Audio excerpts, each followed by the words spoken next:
جو لوگ اس طرح کی باتیں کرتے ہیں، جو دین میں تبدیلی لانا چاہتے ہیں، وہ ہمیشہ یہ بولتے ہیں کہ جب دین کی کسی حکم کو بیان کیا جائے نا، وہ بولتے ہیں یار یہ فقہا کی رائے ہے۔ یہ کیوں بولتے ہیں؟ اگر وہ یہ بولیں کہ یہ نبی کا فرمان ہے لیکن اس میں اصلاح کی حاجت ہے، تو بتائے کوئی مانے گا؟ کوئی نہیں مان سکتا۔ عیسائی مذہب کے مقابلے میں جو لوگ کھڑے ہوئے، انہوں نے یہ نہیں کہا تھا کہ یہ حضرت عیسیٰ علیہ السلام کا فرمان ہے لیکن ہم نہیں مانیں گے، کیونکہ اس ایکسٹریم پہ ابتدا میں کوئی نہیں جاتا، وہ بڑے ایک وقت کے ساتھ چلتا ہے نا۔ لیکن جنہوں نے شروع میں مقابلہ کیا، انہوں نے یہی کہا جو تم کہہ رہے ہو نا، وہ تم کہہ رہے ہو، وہ خدا نہیں کہہ رہا، وہ نبی نہیں کہہ رہا۔ ہمارے ہاں تو چونکہ جو اکثر و بیشتر تعلیمات ہیں، تفصیلات ہیں، وہ ساری یا خدا کی طرف سے ہیں یا خدا ہی کی طرف سے ہیں لیکن نبی کے ذریعے سے، لہٰذا یہاں پر جنہوں نے ورگلانا ہوتا ہے وہ لفظ استعمال کرتے ہیں کہ یہ فقہا کی رائے، حالانکہ وہ حدیث ہوتی وہاں پر۔ تو اس کا مطلب یہ ہوا کہ یہ جو اس طرح کی مسچیف کرنے والے ہیں،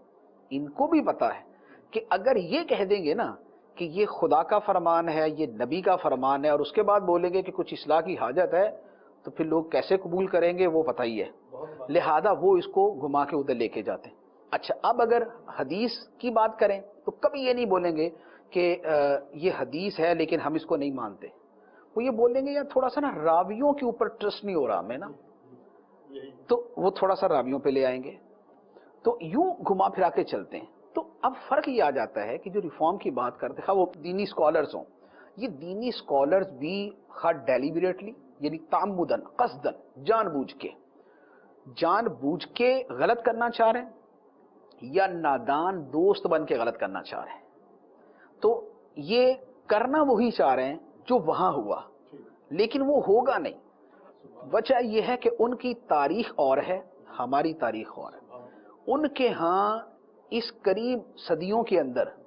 ان کے لیڈرز نے کوڑے نہیں کھائے اور کوڑے کھا کے ڈٹے نہیں رہے۔ ہماری پہلے دن سے تاریخ یہی چلتی آ رہی ہے۔ آپ امام احمد بن حنبل کو لے لیں، آپ امام اعظم کو لے لیں، آپ جو ہے آپ ابھی قریب زمانے میں مجدد الافسانی کو لے لیں، مجدد الافسانی تو 4 صدیاں پہلے نا، آپ ان کو لے لیں۔ اس کے بعد آپ لیتے جائیں، آپ کو ابھی قریب زمانے میں، ابھی بھی قریب زمانے کے اندر سینکڑوں مثالیں مل جائیں گی کہ بے پناہ تشدد کیا گیا لیکن وہ نہیں ہٹیا، جان کی قربانی دے دی لیکن انہوں نے دین سے ہٹنا، دین کی تعلیمات کو بدلنا گوارا نہیں کیا۔ لہٰذا یہاں پر جب تک یہ جذبہ موجود ہے، اور یہ رہے گا، کیونکہ نبی پاک علیہ الصلوۃ والسلام نے فرمایا کہ اس امت کے اندر یہ دین غالب رہے گا، اور اس امت کے اندر واحدین علی الحق،